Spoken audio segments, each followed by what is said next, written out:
We see Skinwalker Ranch has made me accept the possibility of portals. And again, always for me, when people talked about portals, I switched off. I just think, oh God, here they go with their damn portals. But maybe, just maybe.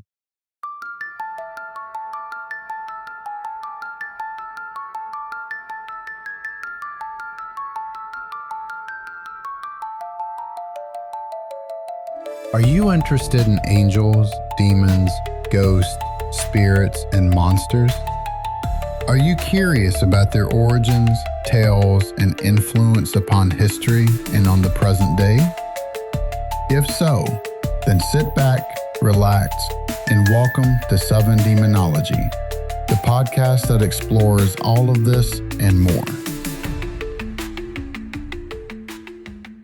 When it comes to the concept of like religion, to your point, you said you're like a religious atheist. For me, I call myself a Catholic, but I'm a bad Catholic because I question when I was a teenager from like age 13 to 17, I was an atheist myself. I didn't openly admit it, but my mom would always, and she would call me an atheist in Spanish, and I would laugh at her. The reason being is because ever since I was a child, I was always into history. Then I started to get into World War II.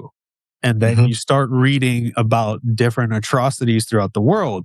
And then the older you get, the more you gain knowledge and consciousness on, like you said, childhood cancer. Why does a baby get cancer? Why are certain things allowed to happen this way? And I would find myself questioning, like I'd be 16 years old laying in bed at night thinking like, why is God letting this happen? Is there a God? And then going through the paranormal experiences that I went through and my mom doing what she did from a Catholic perspective to protect us, while she did what she thought she had to do to protect us. I'm like, okay, that worked. So maybe there's something to it. So that kind of gravitated me towards the Catholic faith. Am I like fully in like a devout Catholic? No, not at all. I'm more of the type of, okay, with Jesus, his main tenets is don't be a dick to people. That resonates with me. I remember reading that. And Jesus said unto his disciples, be thou not a dick unto people. But it's an interesting thing. I don't remember the precise numbers, but if you leave the Old Testament to one side, which is the majority of the Bible, just take the New Testament. If you filter the New Testament down to the words of Jesus Christ as reported in the Gospels, it's a matter of pages. The majority of the New Testament is written by Paul, who's right. I mean, JJ, you probably know more precisely than I, but it's my understanding that Paul was writing at least 100 years after Jesus lived, never knew him, never met him. But most of conventional Christianity is actually Paulanity. It's Paul's ideas. It's not Jesus Christ's ideas. He's complicated in terms of what he says. I think, Jesus, who coming with a sword to separate families and divide fathers from sons and so forth. These are not comforting words of the good shepherd talking like that. And, the mustard seed. And it always seems to me, if you're going to be a Christian, if you're going to call yourself a Christian, then you'll have to follow the teachings of Jesus Christ. It would logically follow. And the only place you can go to get to anything remotely resembling what we would call a manifesto is the Sermon on the Mount and the Beatitudes. It's an impossible creed. It's an impossible way to live. He very explicitly is rejecting the whole of the Old Testament. You have been told an eye for an eye and a tooth for a tooth. I tell you, no. I'm personally always amused by, it's not just America, but particular America wanting to claim itself as a Christian country. Right. It's when Jesus says, no, an eye for an eye, a tooth for a tooth. No, seems to me America's not listening. And Jesus says, if someone smites you on the cheek, then don't hit him back. Present the other cheek and invite him to hit that one as well. Blessed are the meek, etc. It's a pacifist doctrine.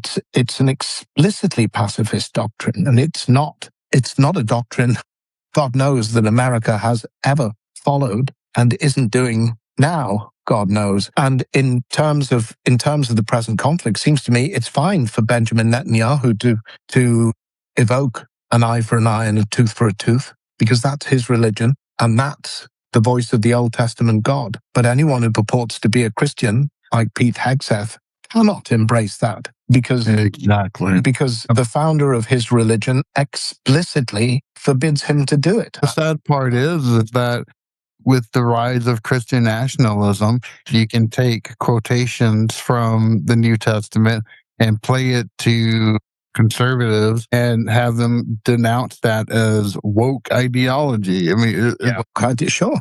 I mean, it's pacifist and it's in some ways anti-capitalist as well. You know, consider the lilies of the field; they sow not, neither do they reap. Yet I tell you, Solomon in all his glory was not arrayed like one of these. You know? And have no thought for the morrow will take care of itself. Is not the way that we live our lives at all. God knows we're always worried about. It's an impossible creed to live by, it seems to me. And I'm not sure that I would necessarily want my country to be turning the other cheek if it was attacked. That's not my problem because I don't call myself a Christian. But if you call yourself a Christian, you have to follow the teachings of the founder of your religion. And if you can't do it, then you shouldn't be a Christian.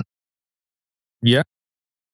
I'm with you there. And I think the difficult part is, I think to fully follow it, you have to have empathy. And a lot of people, I think in today's world, a lot of us, I'm guilty of it. We're all guilty of it. We all have a single track mind of, what can I do to benefit me? And the lack of empathy is what doesn't allow that actual type of teaching to grow. Because a lot of people I try not to do this recently. Like I've always, if I go walk through Market Square and I see someone sitting there asking for money or something, if I got $5, I'm going to give it to them just because I want to. Makes me feel good. When Jesus talks to his disciples about, none of you are going to heaven because of the way you treated me. And, I was hungry and you didn't feed me and I had nowhere to live and you didn't give me a place to live. And the disciples are very confused and ask him, what he means.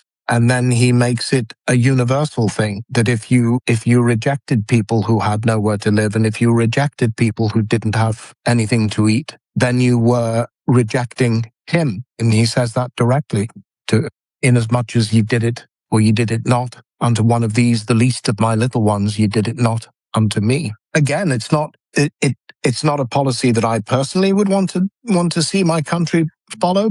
It seems to me if anyone would be an advocate of open borders, it would be Jesus Christ. I think everybody would be welcome, wouldn't they? Yeah. I can't see that he would shut anybody out because everybody is the child of God, right? Everybody, even if they don't know it, they are, according to Jesus. True. How did we get here? I think I was going to ask you your thoughts on. I think we got here because of my ghost stories. So that's an extraordinary story that you tell, Chris. It's amazing. It's very, very powerful. So, what do you think was going on? To be honest with you, Doug, I don't know. That's the thing. I guess JJ, when I first met him, what was it, 3 years ago, JJ? Mm-hmm. I came on your show and I was at the end of my story. Anytime I go on a show, like I'm going to be on the Spooky Shed podcast tomorrow to share all of my stories. And at the end, I always say, I'm not here for, to be famous or anything like that. I don't know what it was. Please tell me what it was. Please tell me you have a scientific explanation, because I'd rather have a scientific explanation saying, you might have been hallucinating. Oh, there might have been a gas leak. There might have been something genuinely going on to cause this, that caused some sort of psychosis that maybe you imagined the whole thing. But the more I share it and the more people I talk to, and they all come to the consensus, is I don't know what it is, man, but it sounds something of the infernal. And that's Mr. Demonology, ancient demonologist here. Well, because I give consultations to people that believe or, have truly encountered something that is well beyond their ken and seems to function even beyond what they would deem to be a paranormal level, but rather a preternatural level. Everything that, because Chris, I know, can go on for hours with additional stories and tidbits and whatnot, because I've listened to all of it. And it strikes me to be not merely something paranormal but infernal in nature. But again, I can't say that for sure because I don't know. I mean, we're all, if you take the spirit world or whatever you want to call it to be real, we have no inkling as to how it operates, what the rules behind it are, if there are rules behind it. And so we're guessing, but my guess, which is, at least somewhat educated, I hope, is that it does seem to be infernal in nature. Can I ask you to expand a bit on what you mean by infernal? You mean demonic? Demonic, yeah. Right. Something that, because my view of, I believe that there's two types of evil. And again, this is my belief. I'm not one arrogant enough to think that everyone should believe what I believe. In fact, God help them if they do. But I've always viewed evil as being in two different camps. You have that of the human and that of the demonic. And like human evil is typically around short-sightedness, selfishness. Mhm. But demonic is the urge to destroy completely, to corrupt, to putrefy. And that's exactly what a lot of the things in which Chris has detailed, that's what it is. I mean, there's no good reason for something to behave in this fashion unless it is trying to corrupt or just to simply terrify for no other reason. Would you therefore, the German women across the street are warning your aunt that the house has a history? Yes. And that they might want to have the house cleansed to remove that. I'm wondering, JJ, would you believe that there is something pre-existing in the house that is tending to cause people to behave in the way that they did, of what Chris described, of what supposedly, or what the German women were saying of the girl who may have been abused, possibly murdered, whatever other practices were going on? What I'm wondering is, do you think that there are external pre-existing forces in the house that have infected people and made them behave in those ways? Or is the behavior of people in the house, and this is, I guess, the stone tape theory, is that leaving a mark in the house, like an indelible stain in the house in terms of pain and suffering, evil things done to people in the house? It's a good question. I don't mean to cut you off, but Doug, I will share this one detail that I didn't share earlier. So when we moved into the home, my aunt and uncle downstairs kept some of the previous homeowner's furniture. Another thing that they didn't do immediately was, for a few years, they never fully cleaned out the attic. So they didn't clean out the attic until I got closer to the end of my time there. And they found a German Bible, and they found a Waffen SS uniform. Oh dear. So if there was... So was this German women across the street, and you've got Nazi uniforms and German Bibles? So yeah, the previous owners were German was this as well. A German enclave that you moved into in Queens? So the home, I think, was built in the 1920s. So the previous owners were German. And right. Okay. Judging by what they found with the World War II paraphernalia. So to answer your question, and JJ, I'll kick it back to you. But do you have any guess as to why that unit? I mean, do we think that somebody may have been a member of the SS who lived in the house? I would assume so. Previously, were they just collecting Nazi memorabilia, which quite a lot of people do, who are not necessarily fascists? Not necessarily, though. I think it's it's an unhealthy thing to be doing. But I agree. Whatever. So when my parents and my aunt and uncle, they bought the home, apparently the kids sold it immediately as soon as their mother died. The rumor is that she was not a very nice lady. So either her husband was an SS soldier, or they were on that side of the belief in general. Correct. Yeah. Right. Yeah, we don't, unfortunately. Okay. And they never really looked into it. Like my parents and my aunt and uncle, being immigrants from the Caribbean, they didn't really think to it I'm not trying to insult their intelligence. they didn't really think of it on that level as like I would have right now if I could go back in time with my experience and my age and my academic background. It's like, okay, this is weird. I should probably look into this. Sorry, we need to come back to you, JJ, because you were in the You were middle. going to say something. I'm wondering whether you. I'm intrigued that you say that the one part of the house you didn't go into was the attic, and I'm wondering whether there was a feeling that it was like a place not that you shouldn't be going into, but that you didn't want to go into. One, it always didn't feel comfortable being in. Yeah, it creeped me out. It was one of those walk-in, like you could stand up in those type of attics, and there was like a lot of like junk in there from the previous owners. And being a kid, like you see things and it's like it's dark, it's eerie. I don't want to deal with that type of stuff. I will say that there were times like just being on that floor, that landing. So when you walk into the home and you walk in, and then there's a little doorway to the staircase that took you up to our flat. And then you walk around and it took you to the basement where my grandparents were staying. Once you entered the house, the doorway immediately to the left was to my aunt's flat. That area between the staircase going down to the stairs and up and around that second landing, it always you just felt like there's something watching me and I just need to get my ass up the stairs as quickly as possible as I can and just go in and just shut the door. So I don't know if it was in the attic or if it was that general vicinity of the area where you just felt really uncomfortable. My sister and my cousin went back before my aunt sold the home, I think either in 2013 or 2014. And that same area I just described on the first floor landing, where you would walk past and go to the side of the staircase towards the basement, they went over there. There was a barbecue for my sister's graduation. They decided to go through the front door. They went to that area because my aunt had a shoe rack and they were taking off their shoes. And they're both, my sister and my cousin, I asked them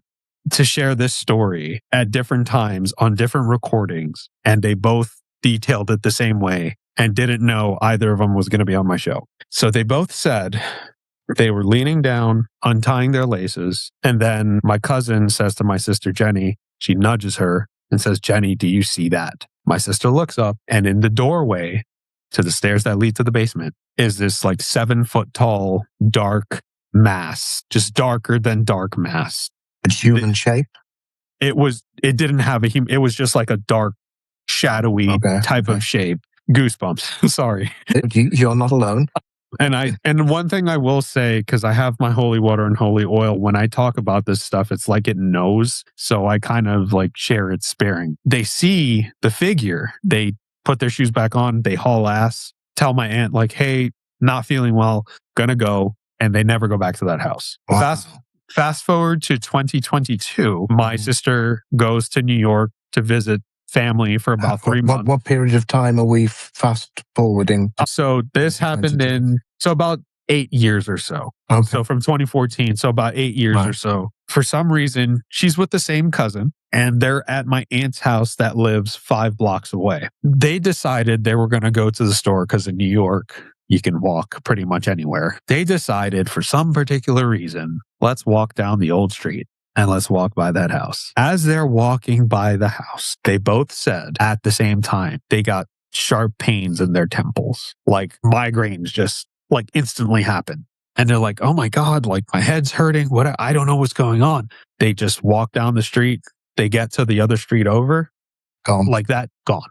And another thing, like my aunt, this was while we were living there. The family like lived in like a 5-block radius with one another, which was really nice because I got to see my cousins and stuff frequently. We went down there for a barbecue. She was home alone in her flat. This is like 2:00 in the afternoon. She is hearing someone running back and forth in our flat. So she calls. And it went to the answering machine. Younger listeners, yeah, we had landlines and we had answering machines. So the answering machine picks up. No one's there. She goes up to the door. She starts knocking on the door. The footsteps stop. Nobody answered. And then she goes back downstairs. The footsteps start again. The stomping starts again. She's like, what the fuck is going on? So she calls my dad on his cell phone. He picks up the phone and he's like, hey, what's going on? We're over at XYZ's place. We're having a barbecue.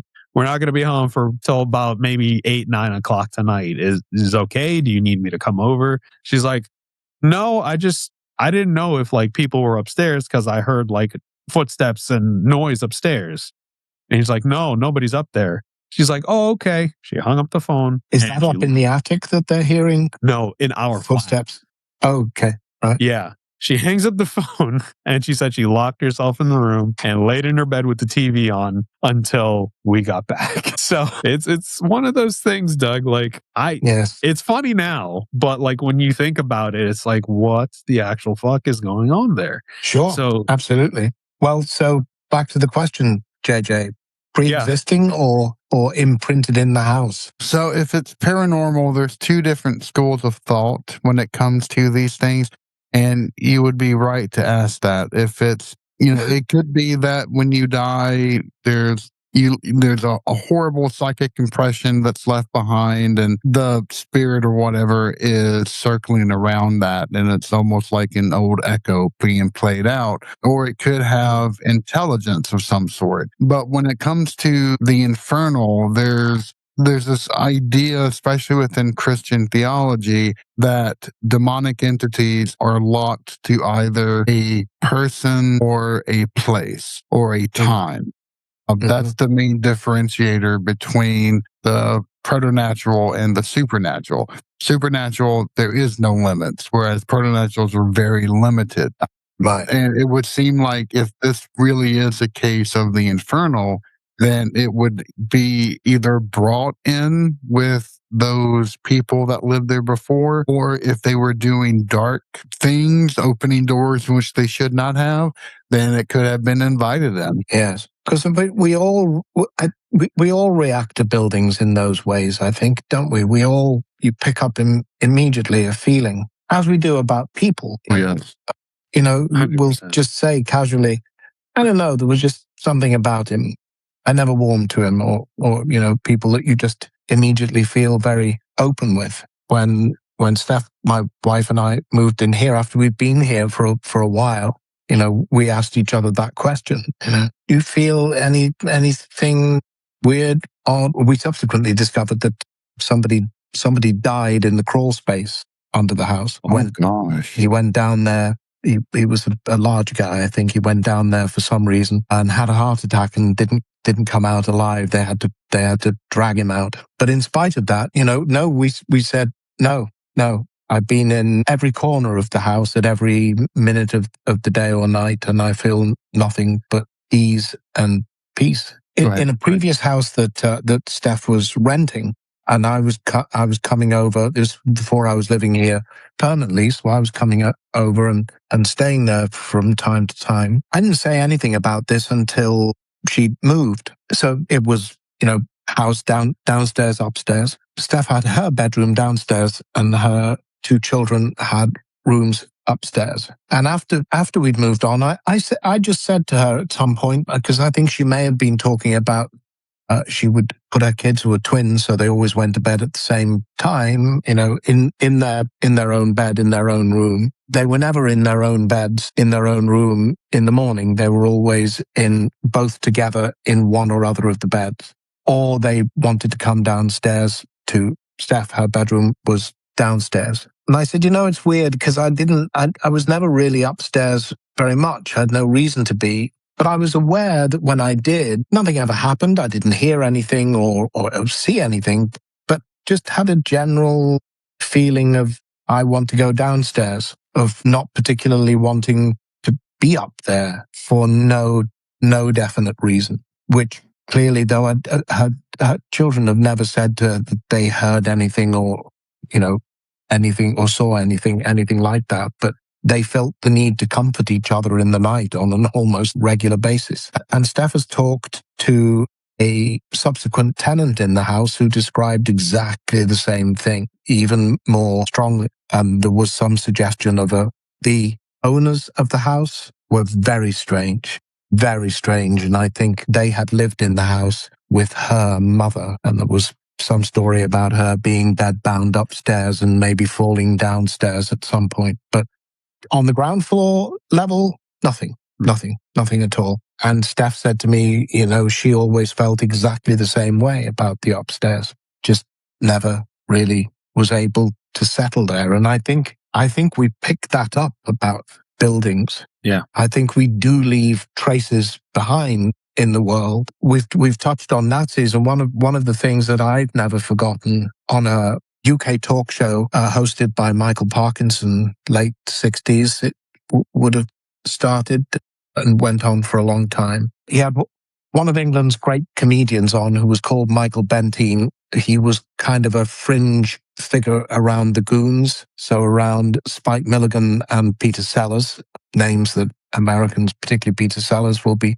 more familiar with. But Benteen was a slightly crazy guy, but very, very funny. He helped liberate, I think it was Belsen, if I'm remembering correctly. It doesn't really matter, one of the camps, but I think it was Belsen. And he talked a little bit about it, and Parkinson was trying to probe a bit more, and he basically said, I don't really want to talk about it anymore, if you don't mind. But one thing that he did say that struck me very forcibly was that he said it felt like the poison had seeped into the ground. And he said all around the camp, it was woods. And when you went out into the woods, it was very noisy. It was bird song.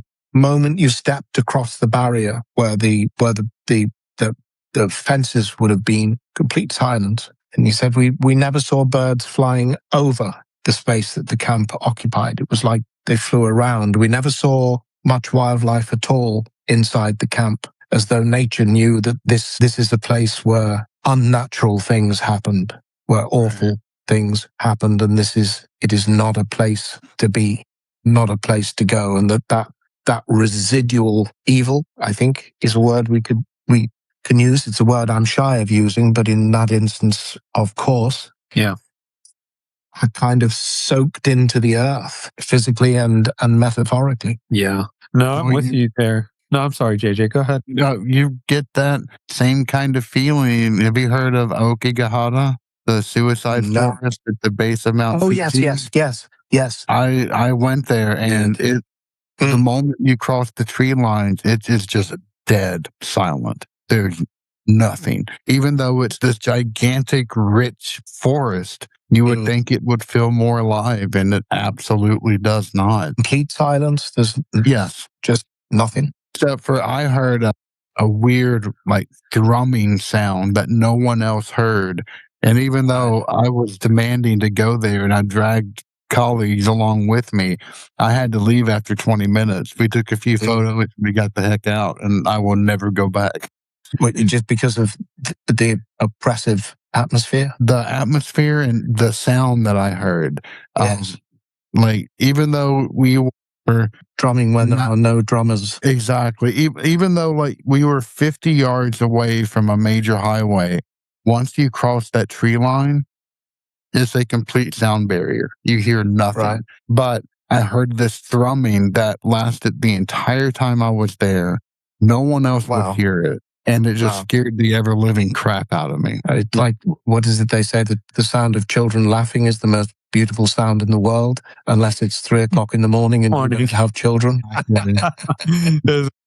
Put it this way, I grew up in a 200-year-old haunted log cabin in the middle of Tennessee, and that still scared the ever-living heck out of me. I mean, I feel let down that I didn't live in a haunted house. See, it's very formative. It helps. It's formative. It makes you, well, I grew up in the Bronx in New York City, so I'm sure that's probably part of it, being chased by gangs and stuff. You're very hyper aware of other things, of like stuff. But living in a haunted house, like you said, when you go into a building, you could pick up on vibes. 2 years ago, when my wife and I, we were house hunting before we purchased this home in Murraysville. We used to live in Elizabeth, across the Boston Bridge. There was a home, I think it was in Trafford, and it was close. If you're familiar with the restaurant Olives and Peppers, yeah, kind of like Greenway. Yeah. It was like on the road to there. but like one of the neighborhoods. I'm probably 10 minutes away from it. And we saw this home, a listing. I was like, oh, this looks really nice. My wife wanted to go see it. So, we do what the wife wants. It happened to be that we were waiting for our real estate agent to come and, do the little pin thing to unlock the key, whatever, that the real estate agent, that the listing agent actually lived across the street. So she came over, saw us, let us in. My mother-in-law and my stepmother-in-law were there, and it was my wife as well. So we're walking through the home. I'm like, okay, yeah, it's okay. Looks fine, whatever. When I tell you I stepped into that basement, it felt like I stepped through a time portal, and it felt like I was back in that home in Queens from when I was a teenager. And it was one of those things where, and I'm holding my crucifix. It was one of those things where, come on, you've seen the movies. You know that won't help you. At least with the Cenobites, it won't. At least I'll just throw some compact discs at you. Suddenly melted. Yeah. I don't care. I'll get you. Yeah, but sorry, go on. No worries. When I went down into that basement, Doug, immediately I picked up on like something's off here. And it was like whatever was there knew that I knew it was there. Oops. I did not last 2 minutes down there. I was like, no. I am going back upstairs. And we're not buying this one. Nope. We went back outside. We got in a car. We were going to actually come to this house that I'm in right now to tour. And we're driving, and my wife was like, what did you think about that house? Yada, yada, yada. I immediately told her absolutely not. It felt like when I walked into the basement, it felt like I walked into that house in Queens, and I am not subjecting myself to that again. Sure. Not happening. Did she go into the basement? Yes. She doesn't have that feeling. No, she doesn't have that feeling. The most she saw was like a lady ghost when she woke up like 2:00 in the morning to get, as a child, she was probably like 7 or 8 years old. Like at the bottom of the stairs, she wanted to go get some water. She saw like some like white spirit just walk across. And that's to the extent that she's experienced. But cool, huh? I know. I wish it was just the only thing that I have none of that. None of that. I have this thing. My previous episode, we talked to this gentleman that's a psychic, and we talked about the concept of smells. And I would be doing something randomly, and I would smell my grandmother. She wore this distinct floral perfume, and I don't have that scent in my house. No. It would be weird. I'd be out for a run when I could run, and that whiff would just hit me. And it's like, just immediately just think of my grandmother. And to the psychic gentleman that we spoke to, he's like, yeah, that's actually a thing where, you get a visitation of your loved one.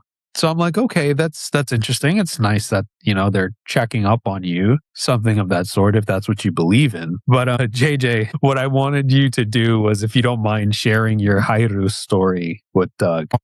Gosh. Because Doug, Japanese hauntings scare the crap out of me more than anything else. Actually, the funny thing is that I had quite a few different weird Japanese things, but one of them happened really recently. Before we bought the property that we did wind up buying in Tokyo, we had an agent taking us around several different places, and one of them, it was on top of a mountain in the heart of Tokyo. It was almost like a Silent Hill kind of vibe, where it was just completely fog covered. We went to this house, which looked fine on the outside, and everything was good. We were walking around it.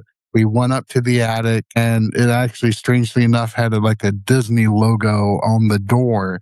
I opened up that door and instantly felt hate. Like something did not want me there. And I have never ran down the stairs. Now, you have to imagine, I'm a foreigner. I'm a gaijin. I'm wearing slippers that are like 3 times smaller than what my feet can accommodate in order to tour this house. I grab my wife. I'm running down these really short stairs, and we get the heck out of there. And then I have to apologize to the real estate agent and tell them, no, this house is absolutely not going to be the one for us. And they're both looking at me like I'm crazy. And I'm like, no, I'm not crazy. I know what I felt in that house.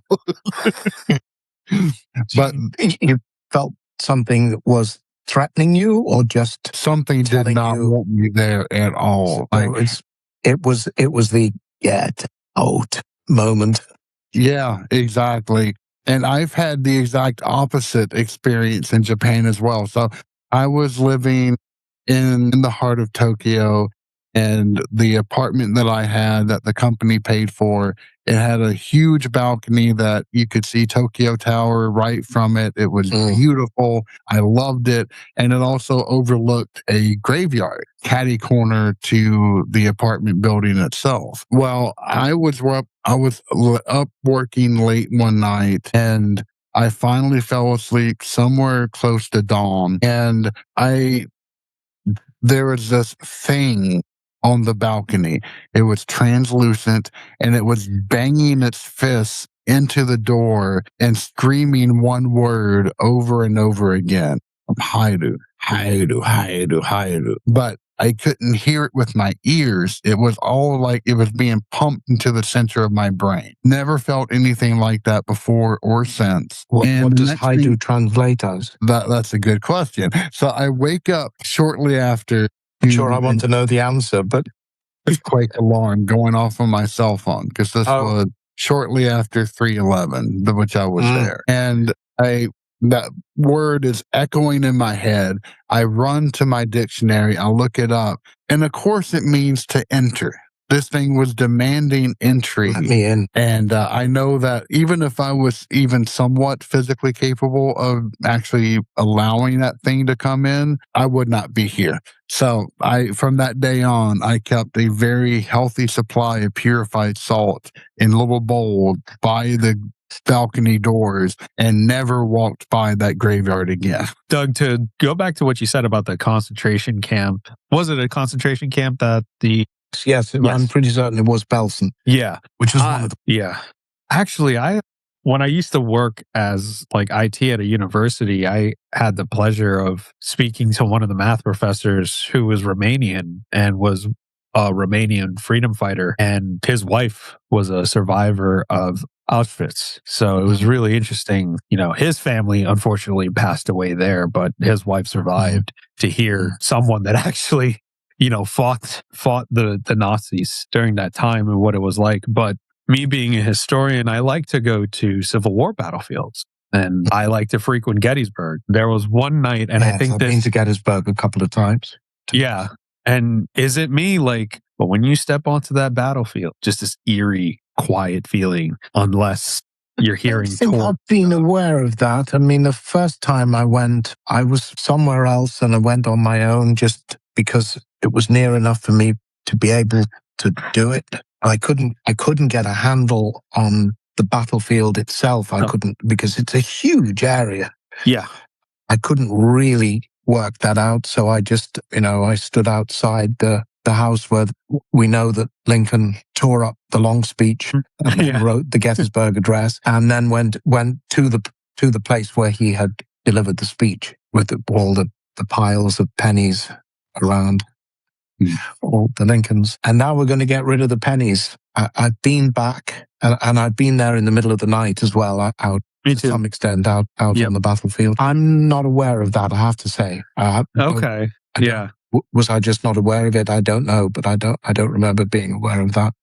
It's interesting, though. Yeah, I went out, me and my friend, and we took our other buddy that was like he's a complicated fellow. He calls himself skeptical, but yet when he goes to like Japan and other places, he will follow like you said, JJ, when you go to a temple, like he'll very much adhere to those like rules of customs and stuff. And he's like, I'm just to be safe, I'll do that. But even he said, when we went to the Union line of where Pickett's charge took place, it was like around 11:30 at night or so. We pull up. I didn't know it was a federal crime that if you did that. So I do know now. So we got out, and I walked maybe 10 feet away from the car, and I just stopped. And I told my buddy Aaron, I'm like, I think we should get back in and he's like, yeah, something doesn't feel right. And so we just got back in the car and we left, and that was that. And we're never going to do that again. But I think that falls in line with the stone tape theory that since energy can't really be destroyed,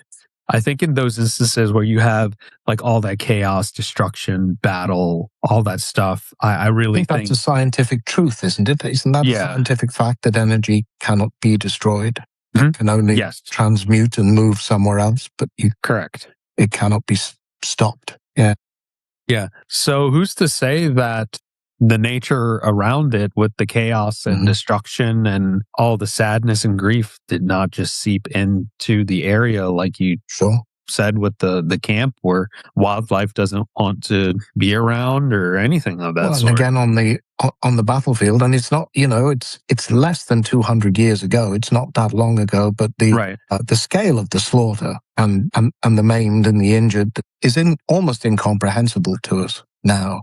And if you try and imagine something like the Civil War or the Blitz in London with rolling 24-hour news, I don't know how people would get through the Civil War. I don't know how people would have dealt with the Second World War if there had been, rolling news, whereas it was common. The first victim of war is the truth. It was common that people didn't really know the extent and the truth of what was happening. And it's, sometimes you wonder, was it not best that was the case? But the scale of the slaughter on that battlefield, which certainly the first time I visited, I'm not steeped in understanding and knowledge of the Civil War. I understand it better now, largely thanks to the great Ken Burns. Which I was just watching today. And my stepson has been watching it again, and I've been thinking I should revisit that, though the American Revolution is beckoning. It's overdue that I go there. I have seen the Civil War before, but I wanted to revisit it. But it's very hard just looking at the battlefield to remember the scale of what was happening. Right. And I believe Culloden, which is a very famous battlefield in Scotland, scene of a battle between the English and the Scots. People talk about it in the same way as being a place that feels like a place of, infinite sadness when you step onto it and visit it. It is true of buildings that, I mentioned Tala, which is a Trans-Allegheny Lunatic Asylum in Weston, in Virginia. So your neck of the woods to some extent, I think, JJ, you should pay it a visit. If you haven't been, it's an amazing building apart from anything else. And it was built with the very best of intentions. So it's full of daylight and full of windows, because that was God, my memory for names. I want to say Kirkbride. People will forgive me if I've got that name wrong, but who built it because he believed that people who were mentally troubled needed daylight and fresh air. And it was built for a specific occupancy, a number of people who were supposed to be in there. And very rapidly, there were far too many people in the building. But also, it was self-servicing. So the patients ran the laundry. They grew their own crops. They worked on doing that. And the grounds are quite extensive, and they were allowed to go out and walk around the grounds. And in some cases, to leave the grounds and move around the town. And then at some point that changed, and, the laundry was outsourced and other people came in to run the farm, or that just stopped and the food was brought in. And they say that the staff at the time all say the same thing. That from that point on, the whole place changed because people, in inverted commas, complicated word, people got madder. People got more insane. They got more mentally unwell because they had nothing to do now but sit around and think about being mad. And it's, even in broad daylight, it's a heavy atmosphere. And it had its own, one area of the building was used as a Civil War field hospital, and that has its own atmosphere all to itself. You go back at night when there's only a few of you in the building, and it's another thing entirely. And I've done that on a few occasions. And though, as I say, I've never seen a ghost, but I don't think I've ever been in that building without something odd, very palpably weird, hourly and happening that I can't explain. But I stress I can't explain. So I won't tell you what it was because I don't know. Did you hear a noise or a scream or something, or footsteps? Well, it's a few times. One's a longer story, one's a quicker story. The short story is down in the basement of the building where there is a video of a dog playing. I think it's a Labrador playing like a dog playing with somebody, right? Oh, shit. We know what that looks like.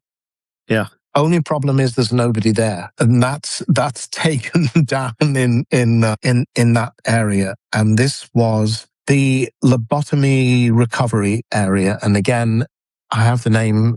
I feel like one of those people on the Travel Channel. I have the name Sinclair in my head. I have no idea. I don't know. Someone's telling me. I feel anyway. He was the bastard doctor who did the ice pick lobotomies on an industrial scale. If people aren't familiar with that, the lobotomy is separating the frontal cortex to stop people being crazy. And the method of doing this was to push an ice pick up the nose and basically do that inside the head. And he would arrive at the building and carry out scores of these in a day and then pack his bag and leave. So this was the lobotomy recovery area in the basement. It's dark. We're coming out of a hallway, going into a room, and there's like a little vestibule area as you pass from the hallway into the room. Steph is in front of me. I'm behind her. She's about to go into the room. She's got a flashlight. And I was about to say to her, "What's wrong? Are you all right?" When she turned round and said to me, "What's wrong? Are you all right?" I had heard right in front of me, and she had heard right behind her. Wow. So something between us that we both heard, that we both thought was each other reacting to something. Wow. The first time we were there, we were up on the men's violent ward. So there was a kind of general men's ward, a men's violent ward. We were told the place that the staff really didn't want to be on. That was the women's violent ward, apparently. That was the place that the staff really didn't want to go near. But we were on the men's violent ward, so it's long corridor, door with rooms, and then down at the end of the corridor was what they call the receiving room. So if you were coming to visit somebody, you would be taken into that room, and they would be brought to you. So the place is very dilapidated now, of course, though the owners have been working on doing some restoration to take it back to as it would have looked in the 19th century. But there's a lot of peeling paint and stuff falling down. So we are standing in there, and there's only Steph and I and the guy who was guiding us in the buildings. Nobody else in the buildings, only the three of us. It's probably about 1 or 2 o'clock in the morning at this point. The story on the men's violent ward is that a murder was committed, that a fight broke out, and the guy who was killed was held on the floor by a bunch of other guys, and the guy who committed the murder lifted a bed and pushed the leg of the bed through his eye socket and right through his head. Ow. And that's the story that you're told. You're also told that the murderer is still alive and still in the new mental health facility that was built when Trans-Allegheny was shut down, which, obviously is not that long ago. So we're listening to this, and we have these, the apps on the iPhone, the ghost radar thing, and Yeah. the skeptic in me is, this is fun, but it must be bullshit. It's just, I'm just holding an iPhone, but it was talking to us. And as we're doing this, is it just hearing what we're talking about and spitting stuff back out of us in response to what it's hearing? I don't know. I mean, just mechanically, physically, the app, but I think it was saying fight, flight, run, fall. It was specific words like that. And Chaz, the guy was telling us the story, and that I'm looking at that radar thing on my phone. The little colored blobs come up that are supposedly telling you where the spirits are. He's standing across from us. Steph and I are standing with our backs to a wall. Next to Steph, there's what would have been a wall area around the doorway, but all the plaster is gone. So there's just that kind of, that kind of interweaving metal structure that the plaster would have been built around. I said to Chaz, wow, well, by the way, for what it's worth, there are apparently 3 of them standing right behind you at the moment. At that moment, I heard what I describe as that faintly fluty sound that pigeons' wings make when they take off, that kind of, but slightly almost whistling noise. I hear that in the same moment that Steph screams and jumps from where she's standing across to here. She's standing next to that metal thing. What she described was she heard that as though someone had run a credit card down that metal grating, down it. So she hears that in the moment that I'm hearing what seemed to me to be the sound of pigeons taking off. And we, all had the, what the fuck? What was that? And kind of gathering ourselves and trying to make sense of it. And then from down at the far end of the corridor, we heard, just that. Wow. It wasn't the wind. It wasn't an owl. It wasn't, it was a man whistling. You're not going to mistake that. And it was a single note and it held. It wasn't just, oh my God. That is crazy. And Steph and I said, good Lord, is that the time? I think we should check our hotel rooms. The booking is okay. Do I blame you? So what? I don't know. I don't know. Very intense. Right. Very real, very, in a sense, very normal, very ordinary, very tangible. There was nobody else in the building. And I know the people there well enough to know that they're not setting you up for stuff. Right. People will say, well, obviously they set someone up to tell you that story. And then probably someone did go down the grating and then someone whistles at the end of the corridor. Well, okay. But it's not possible that they could have done that in that building that is deathly quiet, apart from hearing the coyotes howling occasionally. All helps the atmosphere. And Steph's been there in daylight and heard moaning as she's walked past rooms with a friend. I wasn't there at that time. Footsteps. We do the flashlight thing, and you can turn it on and then twist it so that it just goes off. Yeah. Stand it on the floor and then ask questions and it will come on and go off. We've done that. Steph is massively skeptical about that. I was to begin with, but it seems to work too often. And there's one room at Trans Allegheny which is called Lily's room, which was where the ghost of a little girl is supposed to be. There are lots of toys in the room and people have videoed balls moving around on their own, and lots of women have reported having the feeling of a small hand being slipped into theirs. Lily doesn't like men. I've been in there with other people a few times, sat in there, the flashlights set up, nothing, which is unusual in itself. Almost everywhere else, something reacts with the flashlight. Nothing at all, nothing. And then I said, would you like me to leave? And the flashlight came on immediately. Oh.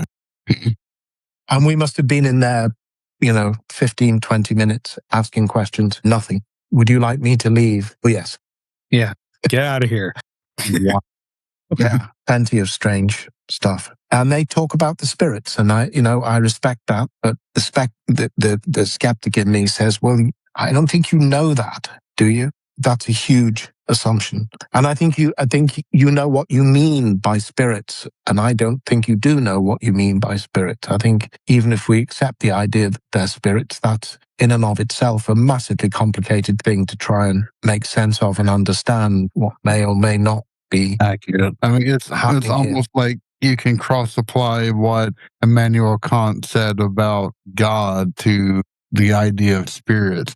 There's no category for it, so it leaves all the more room for faith. Sure, I suppose. What faith? To Kant's way of thinking, everything was built upon categories. So if I see a man walking along it, beside an ocean at midnight, then you'd have to have a category for each one of those things in order to make sense of it. But there is no category.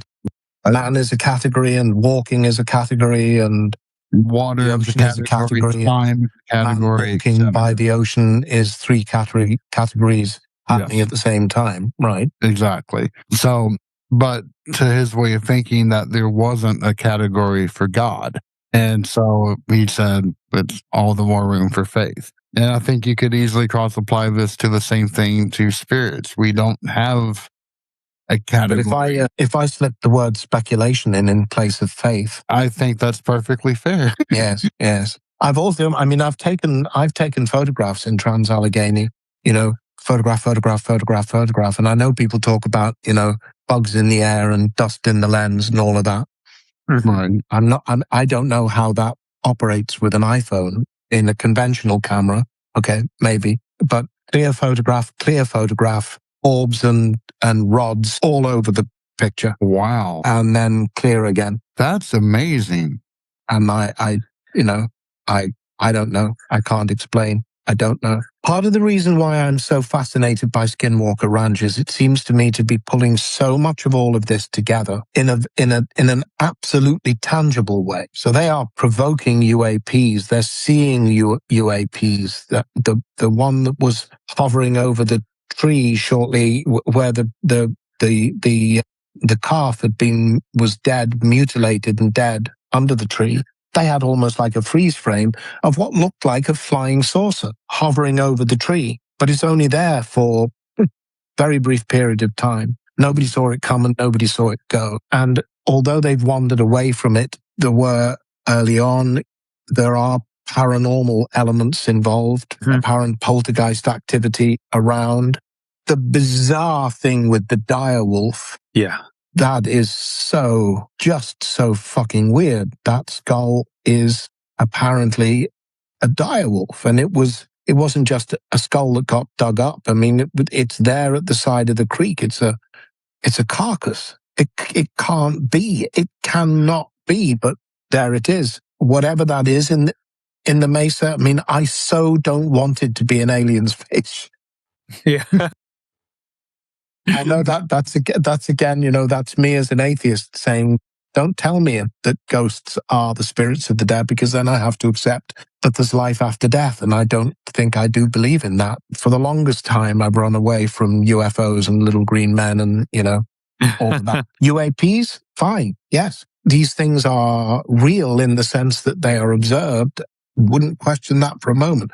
And only we know what they are. They are literally unidentified. And I think then they may very well be in some ways that we don't understand, like the things that are provoked on Skinwalker Ranch, naturally occurring. But they have these super, super slow motion cameras now that are picking up things that the naked eye will not see. And we know we only see a narrow, very, very narrow wavelength of available light. Right. There's an awful lot to be seen. And we probably all don't see in the same, we don't all hear the same way. Some of us hear treble notes more clearly than bass notes and vice versa. So I don't think we experience colors in the same way. I don't think people perceive things in different ways. I think it's interesting as well that a few times when they've been experimenting, they've had those blacked out helicopters arriving with no transponders aboard. So they are flying completely invisible. It's clearly the military or the CIA or something. It clearly is that something has triggered them to say, just go and check out what that damn film crew is up to over on Skinwalker Ranch, because they may be getting too close to the things they're not supposed to see. The one thing with Skinwalker Ranch, the one story that gets to me is where the people just recently buy the property from the original owners. And then the wolf casually strolls in like, hey guys, and they shoot it. And then the dude gets his hunting rifle and he shoots it. He clearly sees that he's made impact and the thing just sits there. And it's like, okay, see you later, guys. And it just walks off. It's like Dumb and Dumber where Jim Carrey's like, oh, big gulps, huh? Well, see you later. And he just walks off, and they track this thing for like a mile in the woods, and then it just disappears. No blood, nothing. Well, that is the Skinwalker. Yeah. Right? Yeah. And again, it's not just UFOs and little green men, and it's not just Skinwalker Ranch. It's the whole of the Uinta Basin that seems to be very active. And those stories, go back to Native Americans and tribal folklore and tribal stories. And it's from them that the story of the Skinwalker takes its name. Yeah. So weird. Remember because there's that like a stone circle on the top of the mesa, the spiral up on the top of the mesa, and they brought in a group of Native Americans who sat at the base of the mesa. It may have been near where the hieroglyphs are carved in the rock as well, and they were drumming and they were observing what was happening. And on the infrared camera, looking at them with the mesa behind them, the mesa starts to glow as they're drumming on the infrared camera, specifically around the area on top of the mesa where the spiral is. And then when they stopped the drumming, it cooled down again. There's so much going on there that they've narrowed it now very much down to drilling into the mesa and trying to establish what's going on with the triangle and the bubble and the blob and the anomaly and so forth and all of that. But there's a whole wider canvas of stuff going on there as well. Yeah, definitely. It's fascinating stuff. I've always been fascinated by the concept of skinwalkers in general. I wanted to ask Doug, I know we've been going for quite a while, and because we have, haven't we? Yeah.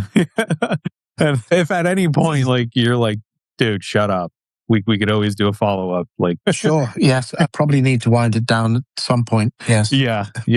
So I think I probably have 3 hours. Yeah, I think I have like maybe 1 or 2 more questions. So from a skeptical perspective, like, and based off of like, what JJ and I shared and what you experienced at Trans-Allegheny and what you've looked into with Skinwalker Ranch, etc. Are you skeptical in the sense that there are skepticals that are like, I don't believe this stuff is real?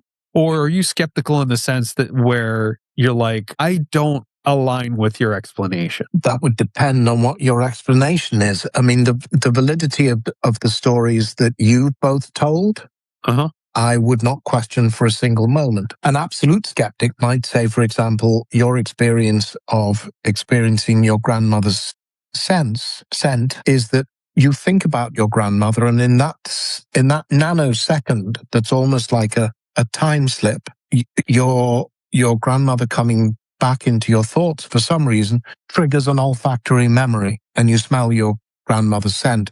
But that connection is so fast that it almost seems to you that you smell the scent first, which makes you think of your grandmother. And then it's easy to explain that as, well, your grandmother visited you from beyond the grave, where it may simply be that you have the memory of you hold the memory of your grandmother's scent. You don't smell it all the time.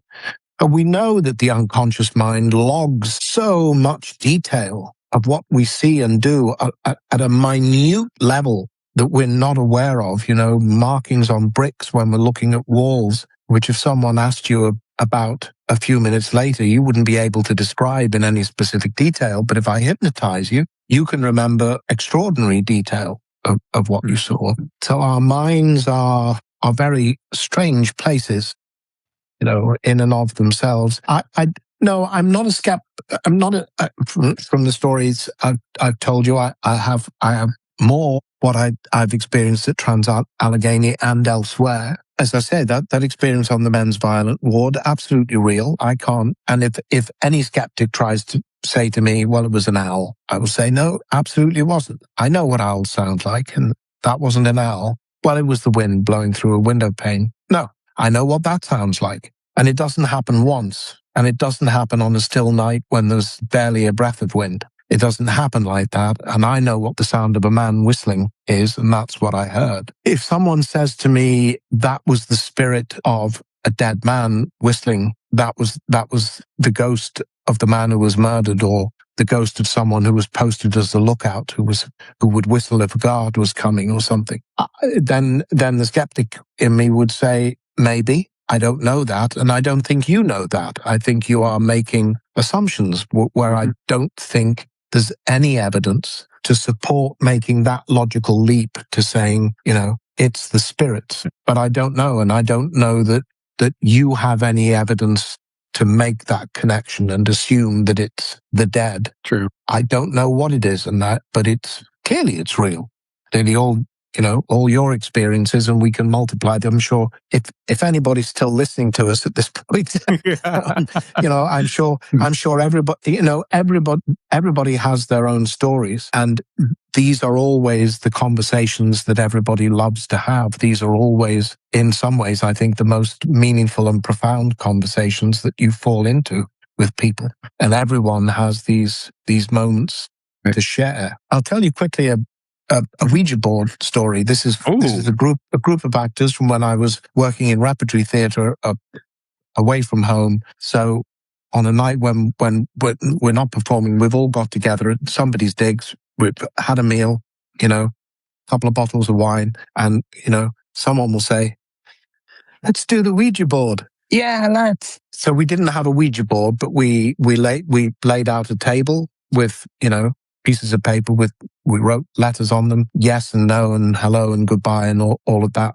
and the upturned wine glass. And we sat somebody out from the circle to make notes of what was going on. And for a long time, just gibberish, nothing or gibberish. And we'd almost were prepared to give up on this. And we said, well, let's give it one more chance. Let's go round and ask, do you want to talk to Doug? Do you want to talk to Bob? Do you want to talk to Sue? Whoever. I can't remember names now apart from the one. And we did that, and no, nothing. It was a touring theatre company and touring dance company. And there was one guy, Welsh guy, a little bit hyper. I liked him a lot, but he was very much a kind of very intense kind of guy. And we came around the circle. Do you want to talk to him? Yes. Okay. So away we went. And this developed into a long conversation, complete with Indian guide initially, before we started talking to his dead relatives, including very strongly his father, to whom he was very close and had died. So this is all getting a bit kind of, this wine glass is charging around the table. I mean, we're almost at the point where we can only have one finger on it. And there was a little kind of a bit of wood or something that was sticking up, so the wine glass would hit it and kind of jump over it. It was moving around with so much force. And we started talking to his grandmother. The only problem was that as far as he was aware, his grandmother was alive. But his grandmother is telling him she lived on her own in South Wales on a farm. She'd gone out to get some firewood, so like a little room with wood in it. She'd slipped on a log and she'd fallen and she'd hit her head and she'd died. Nobody knew she was there, and rainwater was dripping on her. She said it was very vivid, very powerful, and nobody knew that she was there. And she wanted him to know this. And obviously, we wound it down, and he was obviously quite shaken. And you can follow it up with that he said that the following day when he was in bed, when he got back to his digs, thinking about it, a mirror fell off the wall. And he was in a dilemma because he didn't want to call his grandmother. He didn't want to call his mother to say, go and check on Granny because I think she might be dead. So he sort of waited until his mother called him. He was able to casually say, have you seen Grandma lately? Yeah, I saw her a few days ago. Is she all right? Yes, she's fine. So the experience we had with our homemade Ouija board was intense. But I think we were having an intense conversation with his unconscious mind, not the spirits of the dead. And somehow this got tangled up in, maybe he just worried about his grandmother living on her own and that something would happen to her and nobody would know and nobody would be able to help her. But as I say, it was very vivid and very powerful, and he was quite shaken up by it. But were we talking to the spirit of his dead grandmother? No, we were not. Maybe in the follow-up to the story that I don't know. But, if you were writing the movie, maybe 5 years later, she goes out to get some firewood and she slipped. The weird thing is that when the board game was first released, it had nothing to do with talking to spirits. It was about talking to your higher personalities. Right.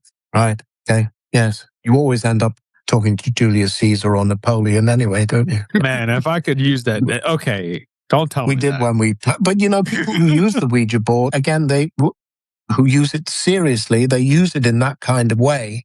Yeah. As a conversation with themselves. They'll do it every day and not on a, is there anybody there kind of a basis. It's more as a kind of meditative tool, I guess. Or you'll open up a portal and Pinhead will come out. So we see Skinwalker Ranch has made me accept the possibility of portals. And again, always for me, when people talked about portals, I switched off. I just think, God, here they go with their damn portals. But maybe, just maybe. Yeah. But Doug, I want to thank you for your time. We've had nearly 3 hours, sir. I did not expect this conversation to go that long. I am very thankful for your time. Absolutely. You're very welcome. It's been a pleasure. We could go on for another 3 hours if we had the energy, but yeah, definitely. All the vocal cords. If you're up for it, I would love to have you on for a follow-up episode. It's a bottomless topic, and it's a topic of endless fascination. And sure, yeah, we didn't get to cover aliens and Bigfoot and all that other fun stuff. So very much a believer in Bigfoot. Yeah, as am I. So I think aliens I'm not so sure about. Oh, we could go into that at another time. That'd be. They're such bad pilots. They can fly around the fucking universe, but then they crash all over the place. Mastered this by now, right? But Doug, before we let you go for the evening, why don't you plug upcoming cons, appearances, or projects you might have coming down the pipeline that you can share? Sure. I'm going to be at a store called Screamers, which is in Mount Clemens, spelt like Mark Twain's real name, Clemens, Mount Clemens. That's in Michigan, I think near Detroit. That'll be me and Andy Robinson, of course, played Larry, and then Frank in Larry's skin in Hellraiser, and even more memorably, Dirty Harry. So we'll both be there. That is a week. Where are we? What day is it? Thursday?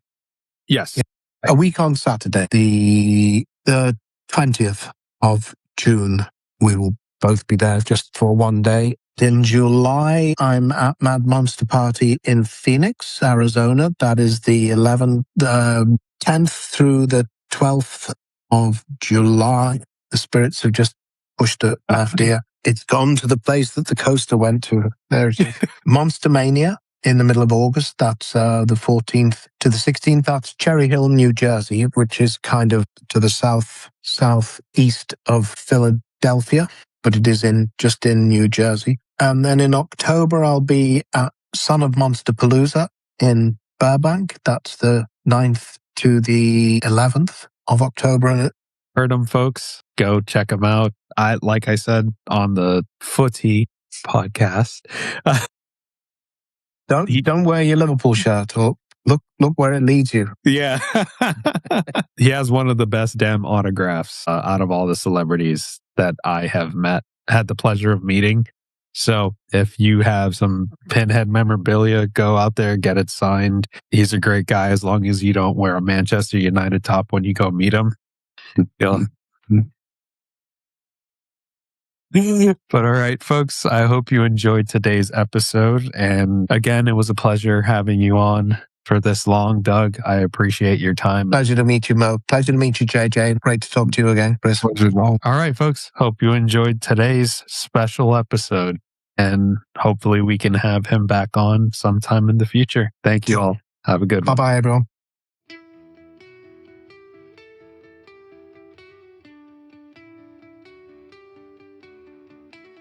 Thank you for listening to 7 Demonology. Find us online at 7demonology.com, where you can find all of our social links, including YouTube, TikTok, and Patreon, in addition to listen to episodes and read their transcripts. Also, if you have a moment, please rate this podcast and share it with friends, as nothing can help us grow more.